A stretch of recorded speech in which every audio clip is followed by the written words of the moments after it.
Hello students, welcome to the online platform of Akbar classes. Class 7 students, बहुत लंबे वक्त से आपका बायो क्लास नहीं हो रहा है, तो we are sorry for that, और उसी को कंपनसेट करने के लिए मैं आया हूँ. आई होप अब बायो को आप लोग पूरी तरह से पीछे नहीं छोड़े होंगे. सो बायो की कॉपीज़ निकाल लीजिए, बायो सर चूँकि आ चुके हैं. ठीक है, तो अगर हम कॉपीज़ निकालें, मेमोरी लेन में, यादों में वापस चलें, तो पता ये चलेगा, अगर हम रिवाइंड करेंगे तो हमने क्या क्या पढ़ा था. आपका सिलेबस की हम बात करें क्लास 7 की, तो न्यूट्रिशन के मेथड्स प्लांट्स में और एनिमल्स में किस तरह से हो रहा है, इस पे जोर देना है. ठीक है, but we had not started that way. हमने न्यूट्रिएंट्स के बारे में पढ़ने और जानने की कोशिश की थी. ठीक है, तो आप पहले वापस चलिएगा. तो न्यूट्रिएंट्स का हमने डेफिनेशन पढ़ा था, कुछ बेसिक क्लासेस ऑफ न्यूट्रिएंट्स थे, उनके बारे में पढ़ा था हमने. ठीक है, कुछ लिखा भी था चीज़ों को हमने. We are going to repeat a little bit of that. उसके बाद फिर हम लोग आगे बढ़ेंगे. थोड़ा जो डिफरेंट क्लास ऑफ न्यूट्रिएंट्स हैं उनके बारे में थोड़ा सा जानेंगे. ठीक है, कॉपीज़ निकाल लीजिए, पुराने जो आपने लिखे थे उसको. कॉपीज़ निकालेगा तो आपको न्यूट्रिएंट का जो डेफिनेशन है वो याद आएगा, जो आपने लिखा था कि the substances that are required for energy, building materials and control of body processes. Energy के लिए, आपके बॉडी के बिल्डअप के लिए और डिफरेंट जो रिएक्शंस हो रहे हैं उनके लिए ज़रूरी है न्यूट्रिएंट्स. इस डेफिनेशन के बेसिस पे 6 डिफरेंट ग्रुप्स ऑफ हमें न्यूट्रिएंट्स मिले थे. Carbohydrate, protein, fat, water, minerals और विटामिन्स. इसके अलावा एक फाइबर के बारे में हमने जाना था, जो चूँकि डाइजेशन में पार्टिसिपेट नहीं करता है और कुछ कार्बोहाइड्रेट्स का ही वो बना हुआ होता है, इसलिए हमने 6 में उसको ऐड नहीं किया था. बट स्टिल आपकी किताबों में कहीं लिखा मिलेगा कि फाइबर जो है, या फिर रफेज जिसको कहते हैं, इट इज़ अ न्यूट्रिएंट. उसके अलावा एक नई चीज़ हमने आपको बताई थी, जिसको हमने कहा था कि फोटोकेमिकल्स के बारे में, कि it is a new group of nutrients that has been recently discovered. इसके बारे में ज़्यादा नहीं पता है, but still it feels like, ऐसा लगता है कि ये हमारे लिए फ़ायदेमंद होगा. ठीक है, ये पुरानी बातें थी. अब हम लोग इस क्लास में चलेंगे कि क्या कार्बोहाइड्रेट के बारे में जानेंगे, प्रोटीन, फैट्स के बारे में जानेंगे. उससे भी पहले आप याद कीजिए कि हमने क्लासिफाई करने की कोशिश की थी न्यूट्रिएंट्स को. एक था मैक्रो न्यूट्रिएंट्स, ऐसे न्यूट्रिएंट्स जो ज़्यादा अमाउंट में आपकी बॉडी को चाहिए. ठीक है, और एक माइक्रो न्यूट्रिएंट्स, ऐसे न्यूट्रिएंट्स जो आपकी बॉडी में कम अमाउंट में चाहिए. जैसे ऑब्वियसली अगर आप दाल और भात खा रहे हो तो भात ज़्यादा खाते होंगे, सब्ज़ी कम खाते होंगे, तो कुछ ऐसा समझ लीजिए कि जो न्यूट्रिएंट्स ज़्यादा अमाउंट में चाहिए वो मैक्रो कहलाते हैं और वो भात है आपका. और जो कम अमाउंट में होता है, जो माइक्रो न्यूट्रिएंट्स कहलाते हैं, वो सब्ज़ी है आपकी खाने की. ठीक है, but they both are required. आप सूखा सूखी भात नहीं खा सकते और सिर्फ सब्ज़ी भी आप नहीं खा सकते. ठीक है, तो we are talking about nutrients और उनकी क्वांटिटी के बेसिस पे माइक्रो और मैक्रो. माइक्रो के बारे में हमने एक बात ये जानी थी कि micro nutrients are required for energy purposes. आपकी बॉडी में एनर्जी नीड्स को पूरा करने के लिए मैक्रो न्यूट्रिएंट्स की ज़रूरत होती है. चलिए, इससे कि पहले आप कंफ्यूज हो जाएं, माइक्रो मैक्रो मैक्रो एक ही जैसा साउंड कर रहा है सारा का सारा, तो हम एक काम ये करते हैं कि लिख लेते हैं इसको. एक था मैक्रो न्यूट्रिएंट्स. मैक्रो न्यूट्रिएंट्स वैसे न्यूट्रिएंट्स जो आपको ज़्यादा अमाउंट में चाहिए. न्यूट्रिएंट्स का डेफिनेशन आप समझते हैं, न्यूट्रिएंट्स के डिफरेंट क्लासेस का नाम आप जानते हैं, डिफरेंट ग्रुप्स का नाम जानते हैं. उन ग्रुप्स में से कुछ ऐसे न्यूट्रिएंट्स होंगे जो आपकी बॉडी को ज़्यादा अमाउंट में चाहिए कंपैरेटिवली, और कुछ ऐसे होंगे जो आपको कम अमाउंट में चाहिए कंपैरेटिवली. तो ज़्यादा जो अमाउंट में चाहिए होंगे उनको हम मैक्रो कहेंगे, जो कम अमाउंट में चाहिए उसको हम माइक्रो कहेंगे. Macro nutrients and macro nutrients के साथ हमने जो समझा था कि इसका अमाउंट ज़्यादा होगा, इसका अमाउंट कम होगा. दूसरी बात, बहुत सारे डिफरेंसेस हम समझ सकते हैं, लेकिन ज़्यादा पे ना जाके हम बस ये समझते हैं कि मैक्रो न्यूट्रिएंट्स हमारे बॉडी की एनर्जी नीड्स को पूरा करता है, ठीक है। एनर्जी, आप कुछ भी कर रहे हो उसके बारे में बात की थी। Everything you are doing, even if sleeping, कुछ आप नहीं कर रहे हैं, पूरे लॉकडाउन के दौरान निकम्मा बन के, निठल्ला बन के बैठे हुए हैं, but still you are exhausting energy, ठीक है। उस एनर्जी नीड्स को पूरा करने के लिए क्या कौन काम आते हैं? Macro nutrients. तो भाई माइक्रो न्यूट्रिएंट्स क्या कर रहा है? माइक्रो न्यूट्रिएंट्स आपकी बॉडी में जितने रिएक्शंस हो रहे हैं उसको कराने में मदद करता है, ठीक है। आपकी बॉडी में जितने रिएक्शंस हो रहे हैं, आपकी बॉडी में कंटिन्यूसली रिएक्शंस मतलब कुछ नई चीज़ें बन रही हैं, कुछ छोटी छोटी चीज़ें मिलकर नई चीज़ें बन रही हैं, कुछ बड़ी चीज़ें टूट कर नई चीज़ें बन रही है। तो न्यू केमिकल्स का जो फॉर्मेशन है उसी को हम लोग रिएक्शंस कहते हैं, ठीक है। तो आपकी बॉडी में जो रिएक्शंस है उसको कराने के लिए कौन रिस्पॉन्सिबल होता है? Micro nutrients. इसको हम लोग कहते हैं बायोकेमिकल रिएक्शंस। एनर्जी नीड्स को कौन पूरा कर रहा है? Macro nutrients. और आपके रिएक्शंस को, जिसको हम बायोकेमिकल कहते हैं, बायो आपकी बॉडी के अंदर हो रहा है, केमिकल रिएक्शन हो रहा है, इसलिए इसको हम क्या कहते हैं? Biochemical reaction. और इसको करने में मदद कौन करा रहा है? माइक्रो न्यूट्रिएंट, ठीक है। अगर हम एग्जाम्पल की बात करें, मैक्रो के एग्जाम्पल क्या होंगे? तो आपके जहन में सबसे पहली बात जो आनी चाहिए, अगर नहीं आ रही है तो like you are being ungrateful to the bhat that you have eaten. Carbohydrate सबसे पहला सोर्स और सबसे मेजर सोर्स एनर्जी का जो है वो कार्बोहाइड्रेट है, जो कि आप चावल रोटी खाते हैं उसमें मिलता है, ठीक है। तो rice and wheat these are the sources of carbohydrate that you take. और कार्बोहाइड्रेट ही सबसे मेजर सोर्स है आपके एनर्जी नीड्स को पूरा करने के लिए। दूसरा फैट्स, ठीक है। और एक है इसमें प्रोटीन। तो इसमें ऐसा बिल्कुल नहीं है कि जो मैं नाम लिखा है मैंने, इसका सिर्फ और सिर्फ काम एनर्जी देना है, ऐसा बिल्कुल नहीं है। मेजर एनर्जी देना काम है, इसके अलावा भी बहुत सारे काम को वो करता है। तो चूँकि एनर्जी देना एक काम है, इसलिए हम इसको मैक्रो न्यूट्रिएंट की कैटेगरी में रखते हैं और इसका अमाउंट ज़्यादा आपको चाहिए होता है। एक मैक्रो न्यूट्रिएंट में हम एक और ऐड करते हैं वाटर। हालांकि आपको एनर्जी नहीं देता है, बट ये केमिकल रिएक्शंस को कराने में मदद करता है। किस तरह से? मतलब वाटर एक ऐसा मीडियम है जहाँ पे सारे केमिकल रिएक्शंस हो रहे हैं। जैसे कि आप अकबर क्लासेस के सारे वीडियोस कहाँ देख रहे हैं? अपने मोबाइल पर। तो this is the medium that is helping you to in your studies. इसी तरह वाटर कुछ एनर्जी तो नहीं दे रहा, लेकिन एक ऐसा मीडियम है जहाँ पे सारे के सारे रिएक्शंस हो रहे हैं। ये आपके घर में पकने वाली दाल के कुकर की तरह है, ठीक है। कुकर पकती है कभी? बिल्कुल नहीं, कुकर में पकती है चीज़ें, ठीक है।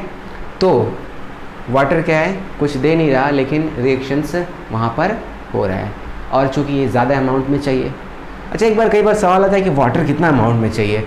आप लोग अलग अलग जगह पे अलग अलग डेटास पढ़ते हैं कि कहीं पे लिखा होता है 8 ग्लास 2 लीटर 6 लीटर 10 लीटर 10 तरह की चीज़ें, ठीक है। तो मैं आपको ये बात बता दूं कि कोई भी डेटा सही नहीं है। तो फिर सही क्या है? वाटर आपको उतना ही पीना चाहिए जितना आपको ज़रूरत हो, जितनी ज़रूरत हो आपको। अब कितनी ज़रूरत होती है इसका एहसास आपके थर्स्ट से होता है। अगर आपको प्यास ज़्यादा लग रही है, इसका मतलब आपको ज़रूरत ज़्यादा है। प्यास कम लग रही है, आपको ज़रूरत कम है। तो वाटर का कोई फिक्स्ड क्वांटिटी नहीं है कि इतना ही चाहिए। वैसे आपकी बॉडी का 70% वाटर है, ये आपको पता होना चाहिए। तो खैर हम लोग वाटर पे जाएंगे तो बाद में बात करेंगे। बात यह है कि carbohydrate, fats, protein and water. Micro nutrients की हम बात करें तो जो 2 चीज़ें बच गई वो माइक्रो न्यूट्रिएंट का हिस्सा हो जाएंगी। एक विटामिन और दूसरा मिनरल्स, ठीक है। एक विटामिन, दूसरा मिनरल्स। ये कम अमाउंट में चाहिए होते हैं, but they are required for some very essential biochemical reactions. कम अमाउंट में चाहिए, that's why these are micro nutrients. मैं उम्मीद कर रहा हूँ कि आप कॉपी कलम निकाल के बैठे होंगे, मतलब इतना तो नहीं भूले होंगे कि खाने बैठ गया सामने थाली नहीं, ऐसा तो होता नहीं है। नोट कर लो, किसका इंतज़ार कर रहे हो? नोट करो। 10 मिनट ठीक जा रहा ना।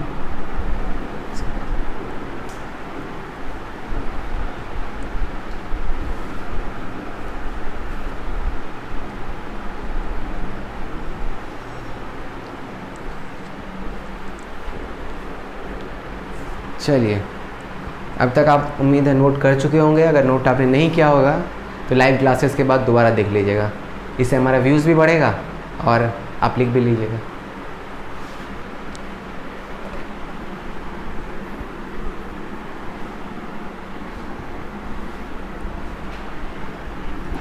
अब हम लोग स्टार्ट करने वाले हैं डिफरेंट न्यूट्रिएंट्स के बारे में पढ़ने के लिए। तो सबसे पहली चीज़ जो हम पढ़ेंगे वो क्या है? कार्बोहाइड्रेट। क्या है? कार्बोहाइड्रेट। इसके बारे में आपने सुना है, सोर्सेज मतलब जो आप राइस और वीट है ये सोर्सेज हैं, ठीक है? कार्बोहाइड्रेट। चलिए इसको नोट कीजिए, carbohydrate.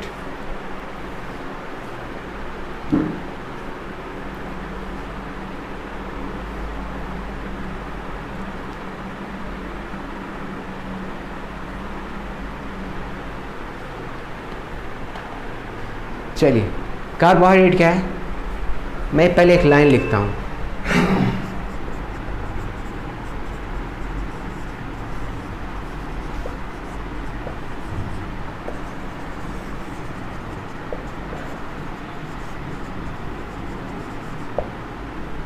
It is a large group of organic compound. एक टर्म आ रहा है ऑर्गेनिक कंपाउंड, ठीक है? अगर हम इसके ज़्यादा केमिकल डिटेल्स में ना जाएं कि ऑर्गेनिक कंपाउंड किसे कहते हैं, क्योंकि मैं अगर आपको यहाँ पे बताऊँ ऑर्गेनिक कंपाउंड किसे कहते हैं तो मैं आपको ये कहूँगा कि ऐसा कंपाउंड या ऐसा मटेरियल जिसमें कार्बन और हाइड्रोजन दोनों हो, कार्बन और हाइड्रोजन हो, ठीक है? लेकिन आप अब कंफ्यूज हो जाएगा, कार्बन हाइड्रोजन आपने एलिमेंट्स और ये सब के बारे में पढ़ा नहीं होगा चीज़ों को, ठीक है? तो ऑर्गेनिक टर्म अभी आप इस लेवल पे ये समझिए कि ऐसी चीज़ें जो लिविंग चीज़ों से डिराइव की जाती हैं, लिविंग चीज़ों में मिलती हैं, उसको हम ऑर्गेनिक कहते हैं।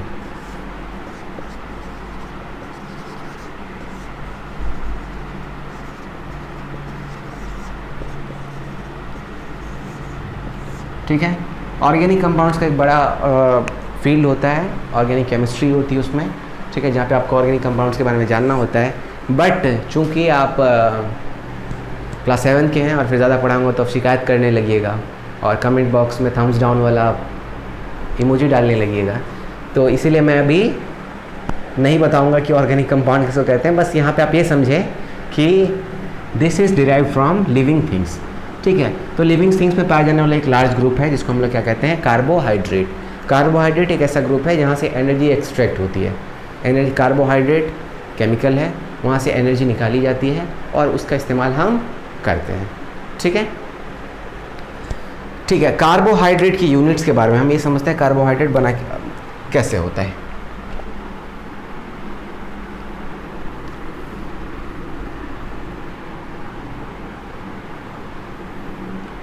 कार्बोहाइड्रेट डिफरेंट किस्म के होते हैं, डिफरेंट टाइप्स के कार्बोहाइड्रेट होते हैं। हो सकता है कि कार्बोहाइड्रेट एक यूनिट से बना हो सकता है कि कार्बोहाइड्रेट 2 यूनिट से बना हो, या फिर हो सकता है कि कार्बोहाइड्रेट 2 या उससे ज़्यादा यूनिट से बना हो।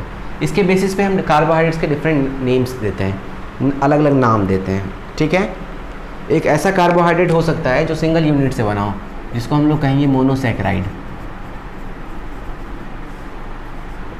एक ऐसा कार्बोहाइड्रेट हो सकता है कि 2 यूनिट का बना हो, जिसको हम कहेंगे डाईसैकेराइड। एक ऐसा कार्बोहाइड्रेट हो सकता है जो 2 से ज़्यादा यूनिट्स का बना हो, जिसको हम कहेंगे पॉलीसैकेराइड।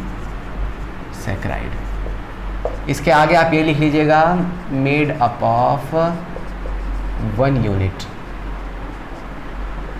ये मेड अप ऑफ 2 यूनिट्स और ये made up of more than 2 units.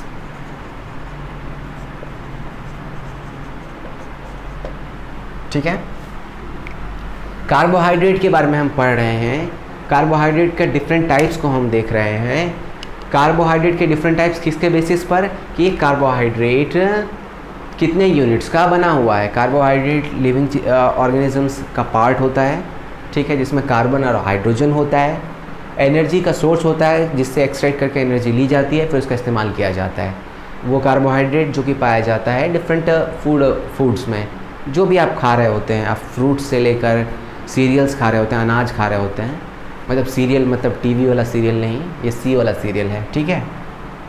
तो जो अनाज खा रहे होते हैं आप, जैसे गेहूँ, धान, मकई, बाजरा, जो भी आप खा रहे होते हैं उसमें पाया जाता है कार्बोहाइड्रेट। उसके अलावा आलू खा रहे हैं, पोटैटोज़ एंड डिफरेंट फ्रूट्स, सब में पाया जाता है कार्बोहाइड्रेट। हाँ, डिफरेंट फॉर्म्स के होते हैं, उन्हीं फॉर्म्स की बात हम यहाँ पर कर रहे हैं।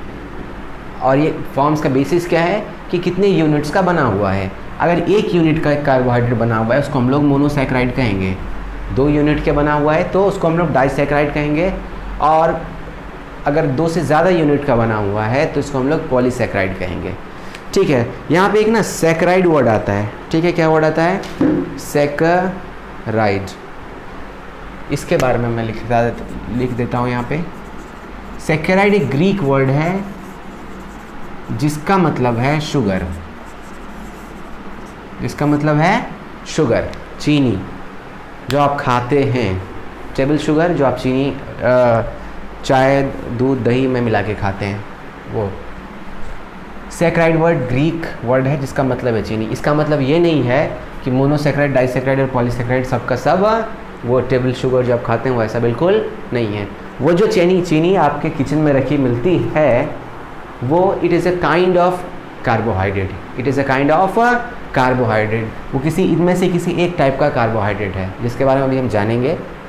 तो लेकिन ये जो सैकेराइड वर्ड आ रहा है चूँकि शुगर से आ रहा है, पता ये चला ग्रीस में पहले ये पता चला कि जो टेबल शुगर खा रहे हैं उसमें कार्बोहाइड्रेट होता है, तो उसका नाम सैकेराइड से डिफरेंट सैकेराइड्स आ गए, मोनोसैकेराइड, डाइसैकेराइड और पॉलीसैकेराइड, ठीक है। Greek word sugar. इसमें से पहला 2 स्ट्रक्चर देख रहे हैं, एक ये 1 यूनिट का और ये 2 यूनिट का बना होता है, ठीक है। तो इनका स्ट्रक्चर सिंपल होता है, इसलिए हम लोग इसको कई बार सिंपल शुगर भी बोलते हैं या फिर सिंपल कार्बोहाइड्रेट भी कहते हैं,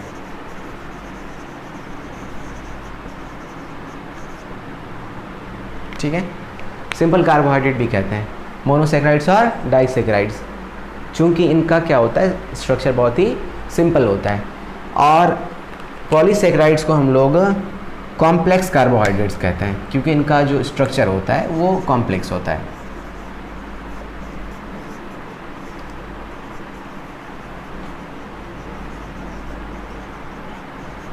ज़रा सा समझें इस बात को हम।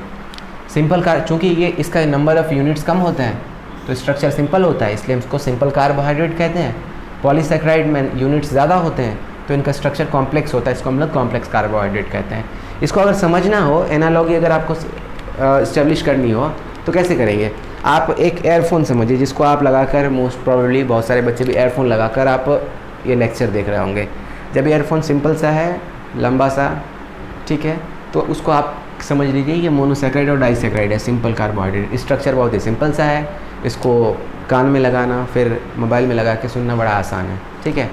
उसी एयरफोन को अगर आप पॉकेट में डाल दीजिएगा, लपेट दीजिए, पॉकेट में डाल दीजिए, आधे घंटे बाद निकालिएगा तो ऐसा लगेगा कि दुनिया में इससे ज़्यादा कॉम्प्लेक्स स्ट्रक्चर कुछ हो ही नहीं सकता। तो उसको हम, वो क्या हो जाएगा आपका कॉम्प्लेक्स कार्बोहाइड्रेट। उसका स्ट्रक्चर कुछ ऐसा ही होता है, कॉम्प्लेक्स होता है, क्योंकि यूनिट नंबर ऑफ़ यूनिट्स बढ़ जाते हैं, यहाँ पे नंबर ऑफ़ यूनिट्स कम रहते हैं, इसलिए स्ट्रक्चर सिंपल होता है। ये सारी बातें किसके अंदर है? कार्बोहाइड्रेट के अंदर है। वो कार्बोहाइड्रेट जो आपको एनर्जी देने का काम कर रहा है, वो कार्बोहाइड्रेट जो कि आपको एनर्जी देने का काम कर रहा है। इस हम मोनोसैकेराइड, डाइसैकेराइड और पॉलीसैकेराइड का एग्जाम्पल भी देखेंगे। उससे पहले हम ये जान रहे हैं, एनर्जी की बात आई तो कि 1 ग्राम अगर आप कार्बोहाइड्रेट खाते हैं, 1 ग्राम, तो लगभग ये आपको 4 कैलोरी एनर्जी देता है, ठीक है, 4 कैलोरी एनर्जी। अब 1 कैलोरी एनर्जी का मैंने आपको बताया था कि 1 कैलोरी एनर्जी उतनी होती है कि आप 1 लीटर पानी का टेम्परेचर 1 डिग्री सेल्सियस बढ़ा सकते हैं, ठीक है।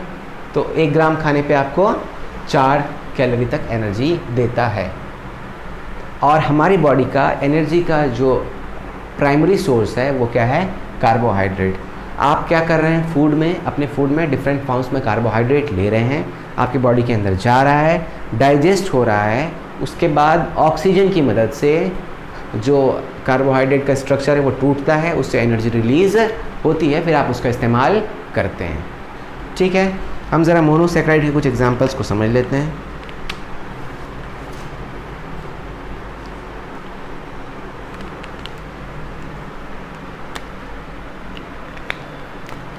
मोनोसैकेराइड का सबसे अच्छा एग्जांपल है ग्लूकोज। ठीक है, अच्छा एक बात समझते हैं, आप ने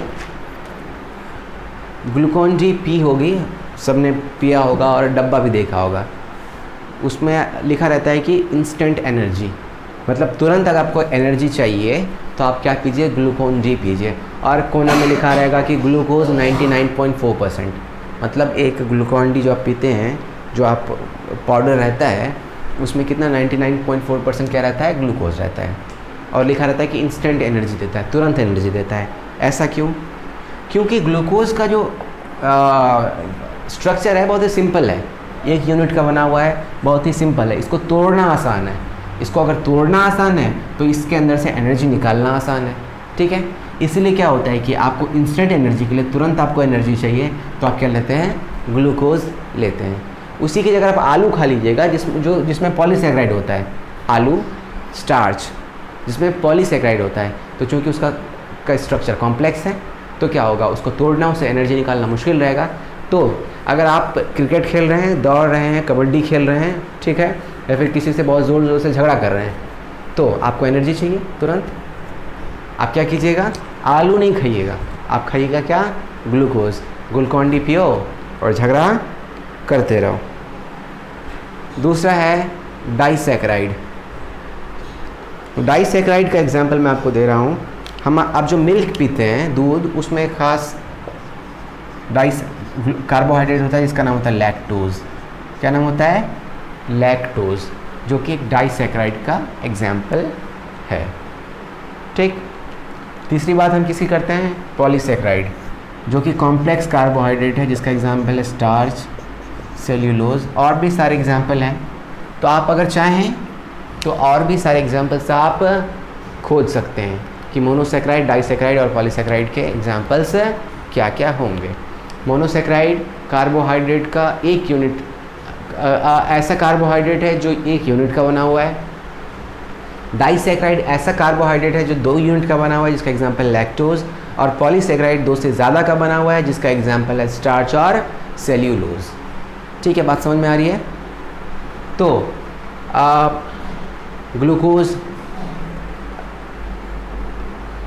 लैक्टोज और स्टार्च और सेल्यूलोज, आप इसको नोट कर लीजिए, बेहतर रहेगा।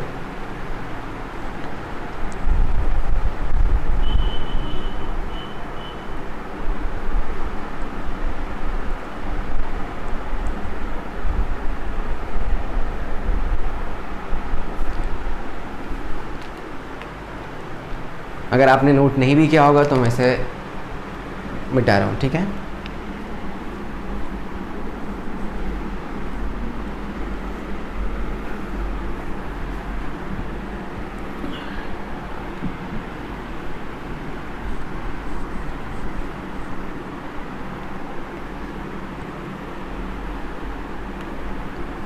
चलिए हमने ये जान लिया कि कार्बोहाइड्रेट आपका एनर्जी का मेजर सोर्स है, पहला सोर्स है।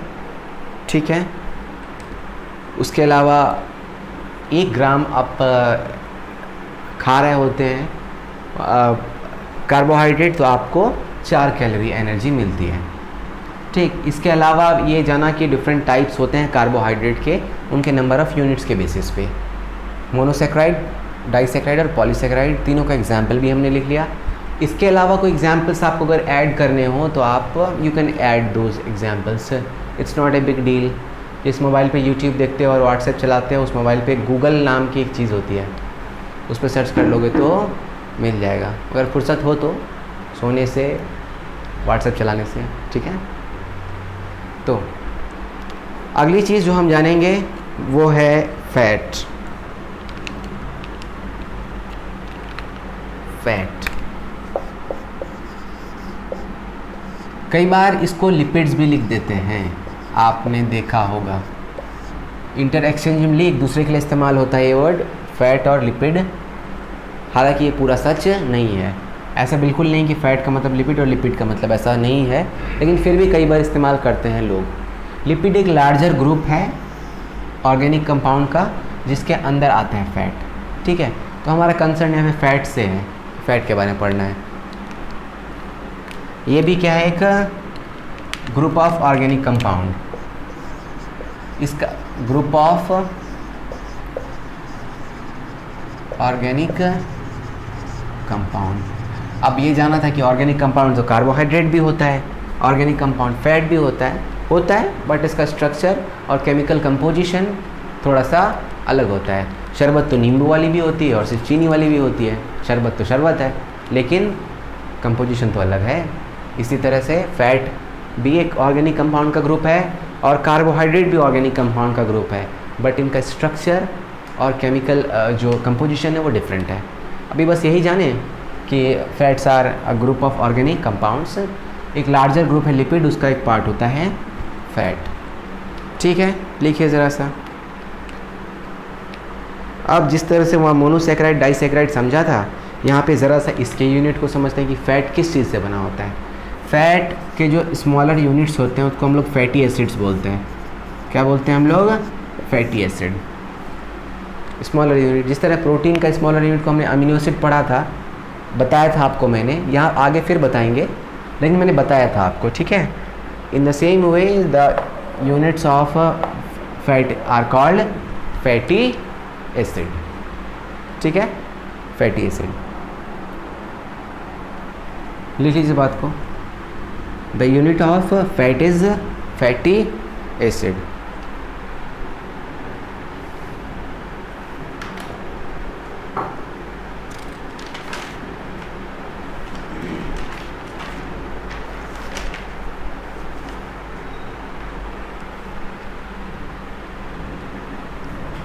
Fatty acid.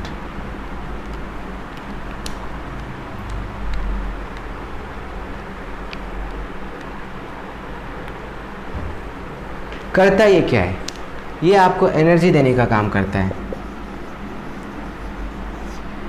इसके अलावा आपके बॉडी में जो बहुत सेल का नाम आपने सुना होगा, जो स्मॉलेस्ट यूनिट होता है, लिविंग यूनिट किसी भी ऑर्गेनिज्म में, उसको हम लोग सेल बोलते हैं। तो उसका जो आउटर जो कवरिंग है ना, कवरिंग, कि उसकी बाउंड्रीज़ को बनाने में मदद करता है। तो हम यहाँ पे सिर्फ ये बात लिख देते हैं कि ये इट गिव्स फैट क्या करता है? It gives energy and it forms membranes. Membrane का मतलब लेयर। ठीक है, मेम्ब्रेन का मतलब लेयर। ठीक, ये जो गोरा बनने के लिए जो क्रीम लगाते हो ना स्किन के ऊपर, वो एक लेयर बन जाती है। इसी तरह हर जो लिविंग सिस्टम है, सेल है आपका, सेल के अंदर कुछ चीज़ें हैं, उसके बाउंड्री को फिक्स करने के लिए कुछ लेयर्स होते हैं जिसको हम मेम्ब्रेन बोलते हैं। और उन मेम्ब्रेन्स को बनाने में फ़ैट मदद करता है। क्या मदद करता है? फ़ैट मदद करता है।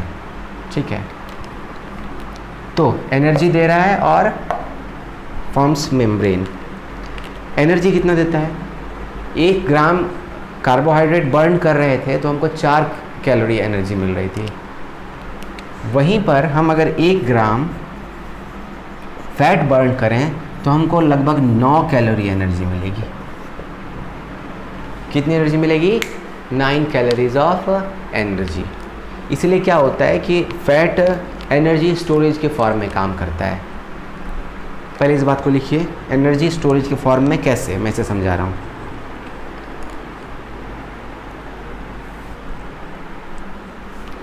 आप जो फूड ले रहे हैं कार्बोहाइड्रेट के फॉर्म में या फैट के फॉर्म में, फ़ैट के सोर्सेज क्या होते हैं? पहले इस पर हम 1 ग्राम में 9 कैलोरी मिल रही है। फ़ैट के सोर्सेज के बारे में बात करते हैं कि फ़ैट आपको किन किन चीज़ से मिलेगा। आप क्या खाइएगा तो फ़ैट मिलेगा आपको। आप ऑयल्स लीजिएगा, बटर, मतलब जितनी तेल युक्त चीज़ें हैं, तेल वाली सामग्रियाँ हैं, आप खाइएगा तो उससे आपको क्या मिलेगा? फैट मिलेगा, ऑयल है, बटर है और डिफरेंट तरह की चीज़ें। ठीक है, तो मैं किस बारे में बात कर रहा था कि आप फैट को 1 ग्राम को बर्न कीजिएगा तो 9 कैलोरी एनर्जी मिलेगी, कार्बोहाइड्रेट को 1 ग्राम को बर्न कर रहे थे तो 4 कैलोरी एनर्जी मिल रही थी। लेकिन हमने एक बात कही कि हमारी एनर्जी का जो सोर्स है, प्राइमरी सोर्स है, वो क्या है, कार्बोहाइड्रेट है। ठीक है, तो ये तो गलत बात हो गई कि अगर हमारा एनर्जी का सोर्स होता तो क्या होता, हमको ज़्यादा एनर्जी मिल रही होती, कम फैट बर्न करना पड़ता और हमको एनर्जी ज़्यादा मिल जाती, हमारे लिए बड़ा आसान क्या हो जाता, काम बड़ा आसान हो जाता। इसके बावजूद हमारा जो फैट है प्राइमरी सोर्स नहीं एनर्जी का, आप जो अपनी एनर्जी नीड्स को पूरा करने के लिए दाल भात और रोटी खाते हैं, ऑयल और बटर नहीं खाते हैं, ये थोड़े थोड़े अमाउंट में होते हैं, कुछ लोग ज़्यादा भी खाते हैं तेल, बट यूजुअली लोग तो कम ही खाते हैं ना, भात जैसा आप तेल नहीं पी जा सकते। ठीक है, क्यों? अब सवाल यह है कि क्यों हमारा बॉडी कार्बोहाइड्रेट ही इस्तेमाल करता है। ठीक है, फैट, सबसे पहला फैट के साथ तो मसला ये है कि फैट, अब एनर्जी निकलती कैसे है, कार्बोहाइड्रेट हो या फैट से। मैंने ये बोला कि आप कार्बोहाइड्रेट है या फिर फैट है, आप उसको तोड़ते हैं किसकी मदद से, ऑक्सीजन की मदद से, जिसको हम लोग रेस्पिरेशन कहते हैं, जिसके बारे में हम लोग सीनियर क्लासेस में या फिर इसी क्लास में नेक्स्ट चैप्टर्स में पढ़ेंगे। रेस्पिरेशन एक प्रोसेस है जो क्या करता है, किसी भी ऑर्गेनिक मॉलिक्यूल में जो एनर्जी कैद रहती है उसको, एनर्जी मॉलिक्यूल को उस ऑर्गेनिक मॉलिक्यूल को तोड़ता है और उससे एनर्जी रिलीज़ करता है। ठीक है, तो यहाँ पे 2 ऑर्गेनिक मॉलिक्यूल हमारे पास, फैट है और कार्बोहाइड्रेट है। तो अब होना ये था कि चूँकि फ़ैट हमें ज़्यादा एनर्जी दे रहा है तो हम ये करते कि हम फ़ैट को ही ज़्यादा खाते और हमें एनर्जी मिलती। तो पहली प्रॉब्लम तो इसके साथ ये है कि एक फ़ैट के मॉलिक्यूल को तोड़ने और कार्बोहाइड्रेट के मॉलिक्यूल तोड़ने की मेहनत का हम अगर कंपैरिजन करें तो एक कार्बोहाइड्रेट के मॉलिक्यूल को तोड़ना आसान है, फ़ैट के मॉलिक्यूल को तोड़ना थोड़ा सा ज़्यादा मुश्किल है, फ़ैट के मॉलिक्यूल को तोड़ना। ठीक है, मतलब अगर छेनी हथौड़ी लेकर बैठें, ऐसा हालांकि नहीं होता है, इन कंपेयर करें तो कार्बोहाइड्रेट को तोड़ना एक लकड़ी के स्लैब को तोड़ने जैसा है, लकड़ी का एक जो लकड़ी रखी हुई उसको तोड़ना है, और फैट को तोड़ना कैसा, एक पत्थर को तोड़ना है। तो आप किसी भी वक्त क्या प्रीफर कीजिएगा कि नहीं भाई मैं लकड़ी तोड़ के ही खुश हूँ, एनर्जी कम ही मिले लेकिन लकड़ी से ही मैं काम चला लूँगा, पत्थर को तोड़ने में मेहनत ज़्यादा है।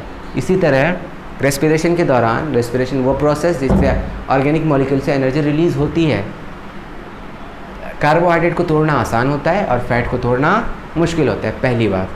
दूसरी बात फैट के साथ ये होती है कि फ़ैट स्टोर बड़े गलत जगहों पे हो जाता है। आप अगर कार्बोहाइड्रेट ले रहे हैं, सारा इस्तेमाल आप नहीं कर रहे हैं, लीवर में आपके जाके स्टोर हो जाता है वो कार्बोहाइड्रेट। उसके बाद जो कार्बोहाइड्रेट बचता है या फिर फैट जो बचता है वो चला जाता है स्किन के आसपास, या फिर आपके एब्डोमिनल रीजन के आसपास। एब्डोमिनल मतलब पेट के रीजन के आसपास या फिर स्किन के आसपास चला जाता है और वहाँ पे जाके जमा होने लगता है फैट। एक्स्ट्रा आप कार्बोहाइड्रेट भी खाइएगा तो भी फैट के फॉर्म में वो कन्वर्ट हो जाएगा। ठीक है, ज़्यादा चावल भी खाइएगा तब भी वो फैट के फॉर्म में कन्वर्ट हो जाएगा। तो ज़्यादा चावल भी खाना कम करें, थाली भर भर के मत खाएं, पेट का एक हिस्सा खाली रखें, वरना पता है क्या होगा, मैं बता रहा हूँ क्या होगा। फैट आपका और वो जो कार्बोहाइड्रेट जो आप ज़्यादा खा रहे हैं, चल फिर नहीं रहे हैं, दिन भर एकदम पड़े हुए हैं बिस्तर पे, तो क्या होगा, वो इस्तेमाल नहीं होगा और वो कार्बोहाइड्रेट और फैट स्टोर होने लगेगा। कहाँ पे? आपके स्किन के नीचे और आपके एब्डोमिनल रीजन के आसपास। तो 2 बातें होंगी, आपके स्किन से चर्बी दिखने लगेगा, मतलब चर्बी हो गया है, और आपकी तोंद निकल आएगी। तो आपके अब तोंद नहीं निकालनी है और स्किन को मतलब चर्बी नहीं दिखाना है स्किन में, तो क्या करना है आपको, फैट और कार्बोहाइड्रेट को कम लेना है, ज़रूरत के मुताबिक लेना है, लेकिन ज़्यादा नहीं लेना है। और अगर ज़्यादा लेना है तो फिर आपको फिज़िकल वर्क करना है। पता चला कि खा रहे हैं भर भर के और किसी तरह का फिज़िकल वर्क नहीं कर रहे हैं, तो एक दिन ऐसा आएगा जब लोग आपको दूर से पहचानेंगे कि अरे वो देखो एक बड़े तोंद वाला जा रहा है। ठीक है, आई होप, मुझे नहीं लगता कि आप लोग को इस तरह से पहचाना जाना पसंद कीजिएगा। ठीक है, ये फैट के साथ प्रॉब्लम है। इसीलिए फ़ैट ज़्यादा एनर्जी देते हुए भी मेन प्राइमरी सोर्स हमारे एनर्जी का नहीं है, कार्बोहाइड्रेट है। न्यूट्रिएंट्स के बारे में डेफिनेशन समझ रहे हैं, न्यूट्रिएंट के डिफरेंट ग्रुप्स को हम जान रहे हैं। रिक्वायरमेंट के बेसिस पे, क्वांटिटी के बेसिस पे दो तरह के, मैक्रो और माइक्रो। मैक्रो में हमने क्या पढ़ा, ऐसे जो आपके एनर्जी नीड्स को पूरा करते हैं, प्रोटीन्स, फैट्स, कार्बोहाइड्रेट और वाटर भी। और माइक्रो में जो एनर्जी नीड्स को तो पूरा नहीं करते लेकिन केमिकल रिएक्शंस को करवाने में मदद करते हैं। ठीक है, तो हमने स्टार्ट किया था किससे, मैक्रो न्यूट्रिएंट्स से, जो आपकी एनर्जी नीड्स को पूरा कर रहे हैं।